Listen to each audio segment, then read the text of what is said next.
Most men chase women with gifts, looks, or charm, and that's exactly why they're forgotten. Machiavelli saw deeper. He knew something darker, something most men never understand. The goal isn't to be liked, it's to be unforgettable, not by pleasing her, but by controlling what she feels when you're gone. In this video, you'll learn 9 dark psychological frameworks inspired by Machiavelli, designed to trigger obsession without flattery. No chasing, no performing, no begging for love. You'll learn how to become the man she can't explain, but can't stop thinking about. Watch closely, because once you see how this works, you'll never play the game like the average man again. The power of fear over love. Machiavelli once revealed a brutal truth. It is far safer to be feared than loved. At first it sounds cruel, heartless, villainous, but stop listening to words and start watching behavior. Suddenly the sentence makes sense. Love feels warm, soft, endlessly giving. But when it is always there, it loses its weight. Comfort without cost becomes background noise. Most men fall here. They think giving more love makes them valuable. But the truth? What is freely given is quickly taken for granted. Now enters fear, not the weakness of shouting, threats, or control. That's noise, and women sense it instantly. Real fear is silent. It's when a man's boundaries are so firm she feels them without explanation. He doesn't beg, he doesn't explain, he doesn't argue, he withdraws. And in that silence, she feels the weight of his absence. That absence burns harder than any outburst, because suddenly she knows, this man cannot be controlled. If she disrespects him, she loses him. And in that moment, attraction turns to obsession. Machiavelli wasn't rejecting love. He was teaching the truth. Without fear of loss, love becomes lazy. She may like you. She may even love you. But if she doesn't fear losing you, you are replaceable. And if she knows you'll never stay where respect is absent, she'll fight to keep you. That isn't cruelty. That's gravity. Master the image. Machiavelli once said, "It is not necessary to be good. It is necessary to appear good." One sentence that destroys the biggest illusion men live under.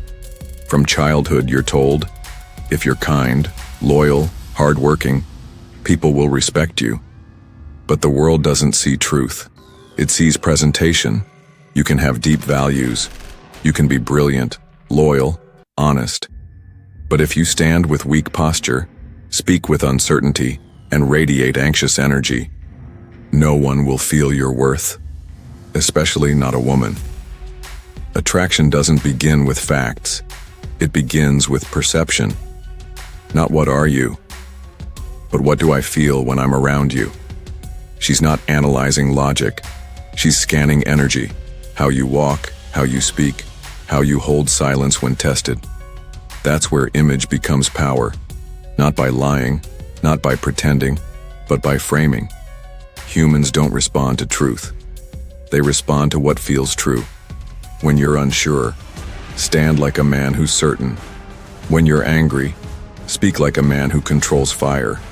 When you want to chase, do nothing. Let her come closer. Mystery is magnetic. Stillness is power. Silence is presence. Let her see 80% of who you are. Leave the rest behind your eyes. Her imagination will fill the gaps, and what she creates will be stronger than anything you could say. Because humans don't chase what they fully understand. They chase what they can't quite grasp. That's the birth of obsession. Be the lion and the fox. Machiavelli's blueprint for power was simple. A leader must be both lion and fox. Every woman will test you, not to destroy you, but to see if you break. She'll shift her tone, pull away, go cold, then warm, then cold again. Most men collapse here. They explain, they apologize, they argue, and just like that, they fail the test. The lion is power. He doesn't chase, he doesn't explain, he commands with silence. The fox is intelligence. He doesn't react to bait, he listens, he strikes clean. If you're only the lion, she'll provoke you until you explode. Then she'll see instability. If you're only the fox, she'll feel your cleverness, but not your strength. But when you are both, strength wrapped in calculation, she cannot predict you. And uncertainty is the hook that digs deeper than words ever could. When she's emotional, be the fox. Calm, unreadable, untouchable. When she crosses a line, be the lion. Boundaries carved in stillness. Not because you yell, but because you don't flinch. That's respect. That's power. Divide her world, Machiavelli's oldest law. Divide and conquer. It doesn't only apply to empires, it applies inside the human mind.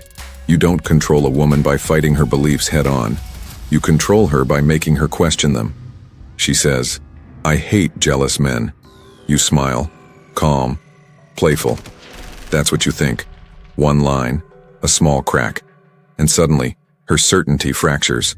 Her mind spins. What did he mean? Do I really believe that? Why did that stay in my head? Division begins, not between you and her, but inside her. She starts to argue with herself, and without realizing it, you've entered her psychology, not as a threat, but as a mystery. That's Machiavellian seduction. Reward in doses, punish all at once, Machiavelli wrote. Injuries must be inflicted all at once. Benefits should be given little by little. When your boundary is crossed, you don't argue, you don't explain, you act. One cold move, withdrawal, silence, distance, no drama, no warnings, just absence. And in that silence, her mind turns against her. She replays, she wonders, she fears. That's the punishment. Clean, sharp, final. Then when she returns with respect, the reward comes. But not all at once. A look, a subtle smile, a rare compliment, then nothing. She never knows when the next reward is coming. So she keeps playing. Not because you gave more, but because you gave less. At the right time. Pain fast, pleasure slow. That's discipline. That's control. Watch her closely, then speak one line. Most men stare at a woman's body. A Machiavellian man studies her behavior. He notices when her voice softens, when her gaze flickers, when she's performing, and when the act drops. And when the moment opens, he says one line. Calm, sharp, without emotion. You speak differently when he's around. Or, you laugh, but it doesn't feel real. No judgment, no tone. Then silence. And suddenly, she feels exposed. Not flattered, not admired. Seen. She won't forget it. Because no one else dared to say it. That's quiet dominance. Not loud, not aggressive, but the kind that lingers in her mind, long after you've left. Control through absence. If you're always available, always present, always responding, you become predictable. And predictable is forgettable. But when you vanish, without anger, without warning, you create a void. And the human mind cannot resist a void. She replays your last words. She searches for clues. She feels haunted. Your absence becomes larger than your presence. Not because you ignored her, but because you left space she can't fill. Absence only works when presence had power. And when you return calm, unfazed, unmoved, she won't be angry, she'll be curious. That's not manipulation, that's gravity. Be her turning point. If you want to live in her mind forever, don't just be a man she liked. Be the moment her story changed. Women forget most men, but they never forget the man who triggered transformation. Maybe you were the first who didn't chase.